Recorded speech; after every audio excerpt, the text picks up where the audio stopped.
Thomas Cochrane was born in 1775 in Ansfield, Scotland, to Anna Cochrane and the 9th Earl of Dundonald, Archibald Cochrane.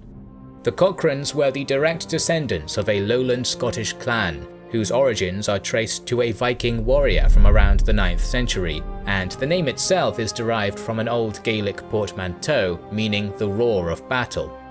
The Cochranes had a long history of military service to the British Empire.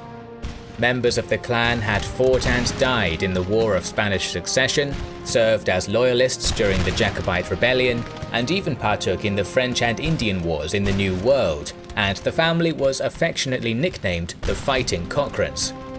From a young age, Thomas wished to add to the Cochranes' fighting legacy by joining the Navy, but against his wishes, his father had him enlisted in the 104th Regiment of the King's Army. The young Scot hated army life, particularly the rigid dress code, stating this in his autobiography: "My hair, cherished with boyish pride, was plastered back with a vile composition of candle grease and flour. My neck, from childhood open to the lowland breeze, was cased in an inflexible leathern collar." Cochrane fled back to his father, begging him to send him to sea rather than spend one more day in the army.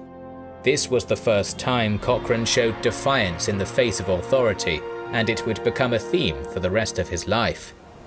On July 28, 1793, Thomas Cochrane entered the Royal Navy as a midshipman. It was a position that he earned largely due to his family's influence. At 17, he was a few years older than most other midshipmen. Nevertheless, he made the most of his late start, eagerly learning every intricacy of naval life, impressing his superiors with his natural leadership abilities and voracious curiosity. Cochrane had joined the Royal Navy when trouble was brewing on the continent. The French King Louis XVI had recently lost during the Revolution, and the newly established French Republic had declared war upon monarchies of Europe that would seek to reimpose a king on them. Thus, much of Cochrane's naval career was defined by war with the French and their Spanish allies.